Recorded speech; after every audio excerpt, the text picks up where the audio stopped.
गेल्या 10 ते 12 दिवसांपासून कोल्हापूर जिल्हा सहकारी दूध उत्पादक संघ अर्थात गोकुळच्या अध्यक्षपदाचं वादळ जे होतं ते आज खऱ्या अर्थाने शमलेलं आहे। कारण नावीद मुश्रीफ यांची गोकुळच्या अध्यक्षपदी निवड जाहीर झालेली आहे। आज संचालक मंडळाच्या बैठकीमध्ये ही अधिकृत घोषणा करण्यात आलेली आहे। अरुण डोंगरे यांच्या राजीनाम्यानंतर गोकुळचा अध्यक्ष कोण होणार याकडे संपूर्ण जिल्ह्याचं लक्ष लागून राहिलेलं होतं। अनेक तर्कवितर्क देखील लागलेले होते।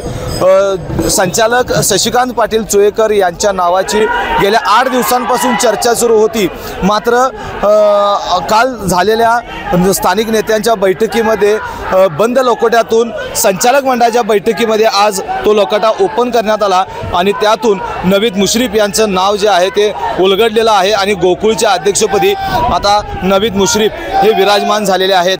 माणसं जपणारे, नाती जोडणारे दमदार युवा नेतृत्व श्री ऋतुराज संजय पाटील आपणास वाढदिवसाच्या हार्दिक शुभेच्छा। शुभेच्छुक माननीय Daulat Jaykumar Desai, patron council member, Shikshan Prasarak मंडळ कोल्हापूर।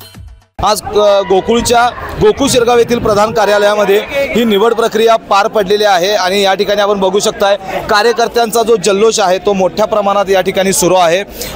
कागल असेल किंवा परिसरातील मुश्रीफ समर्थक जे आहेत ते मोठ्या संख्येने या ठिकाणी दाखल झालेले आहेत आणि गुलालाची उधळण, भव्य आतषबाजी आणि त्याचबरोबर जोरदार घोषणाबाजीने हा संपूर्ण गोकुळचा परिसर आता सध्या दणाणून गेलेला आहे। नावीद मुश्रीफ यांच्यावर शुभेच्छांचा वर्षाव होताना दिसत आहे। खरं तर परदेशात एक जी फॉर्म्युला 1 ची रेस होती ती पाहण्यासाठी नावीद मुश्रीफ परदेशात गेले होते। मात्र काल त्यांना अचानक कोल्हापुरात बोलवून घेण्यात आलं होतं आणि आज आपण बघू शकतो की ही जी गोकुळच्या अध्यक्षपदाची रेस होती ती त्यांनी आज खऱ्या अर्थाने जिंकलेली आहे। आणि या ठिकाणी आपण बघताय की गोकुळमध्ये जे काही घडामोडी घडल्या या घडामोडीनंतर जे नेते आहेत ज्येष्ठ संचालक विश्वास आबाजी पाटील यांनी आमच्यामध्ये कोणतीही दुफळी किंवा कोणतेही राजकारण झालं नाही आहे। मुंबईतून खऱ्या अर्थानं मधल्या काळामध्ये मुंबईतून मुख्यमंत्री देवेंद्र फडणवीस आणि उपमुख्यमंत्री एकनाथ शिंदे यांनी गोकुळच्या राजकारणात मध्यस्थी करून किंवा एंट्री करून गोकुळचा अध्यक्ष हा महायुतीचा व्हावा अशी एक अपेक्षा व्यक्त केली होती।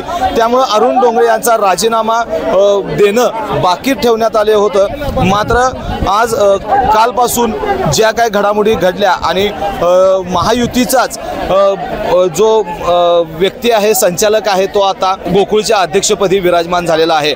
खरं तर गोकुळच्या राजकारणामध्ये फक्त शाहू परिवर्तन आघाडी जी आहे हीच आघाडी आहे, महायुती किंवा महाविकास आघाडी अशी परिस्थिती कधीच नव्हती आणि नसणार असल्याच्या प्रतिक्रिया देखील संचालकांनी आपल्यासमोर बोलताना व्यक्त केलेल्या आहेत। एकूणच आता येत्या वर्षभराचा 2+2+1 असा जो फॉर्म्युला होता त्या फॉर्म्युलानुसार शेवटचं 1 वर्ष जे आहे ते संचालक नावीद मुश्रीफ यांच्याकडे असणार आहे। व्हिडिओ जर्नलिस्ट सचिन वरेकर यांच्यासह मी सद्दाम मलिक, KK न्यूज कोल्हापूर। अशाच नवनवीन अपडेट पाहण्यासाठी आमच्या KK न्यूज चॅनेलला सबस्क्राइब करा।